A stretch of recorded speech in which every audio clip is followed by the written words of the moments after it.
I'm Greg Black, balance designer on Battle for Middle-earth 2. Today I'm going to give you a few hints and developer strategies on how to play with the Goblin side.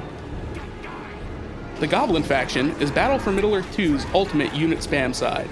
The backbone of any Goblin army is the Goblin Warrior. Although fragile and weak, Goblin Warrior hordes are the cheapest and fastest infantry in the game, making them the ultimate harassment unit. If used alongside Goblin tunnels, Goblin Warriors can be deployed anywhere on the map near instantly.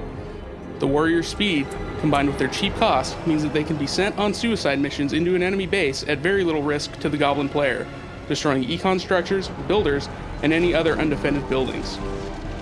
Keeping your opponent off balance and maintaining initiative is critical for the Goblin player to succeed. Don't expect to last very long if an enemy makes it into your base.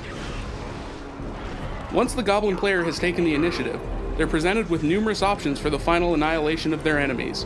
The first, and perhaps most obvious option, is to just keep pressing the enemy with mass Goblin hordes. Although weak, Goblins carry poison-tipped blades, which can continue damaging the enemy long after the Goblin has been killed. Gorkill, the Goblin King, also makes a welcome addition to any Goblin rush, as his Skull Totem provides a leadership bonus to nearby troops. Combine this with their powerful first-tier spells, and Goblins can win the day by virtue of their sheer numbers long before an enemy knows what hit them. A slightly less risky and more conventional Goblin strategy is what we call expand and conquer. Map control is key to this technique. The Goblin player will need to build up just enough Goblin Warriors to prevent the enemy from expanding in any significant way, but not so much as to cripple themselves economically. By doing more with less and expanding your economy early on, you can now afford to purchase some of the more powerful Goblin units.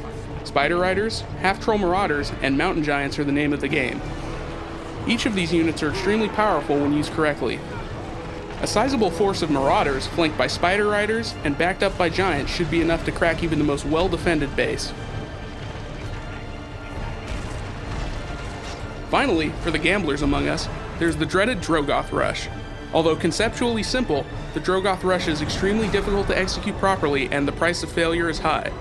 As the name implies, the goal is to build Drogoth as fast as possible and use him to attack the enemy base before they are ready for him. Although Drogoth can be nearly unstoppable when properly micromanaged, he will be highly vulnerable to enemy archer fire, so it is best to use ground troops, spiders, or his powerful ranged attacks to deal with them first. Once the archers are gone, proceed to eliminate any archery ranges, arrow towers, or ranged heroes which may remain. Having dispatched all ranged units, Drogoth has free reign over the enemy base, and it's only a matter of time until your enemy is saying, "Good game."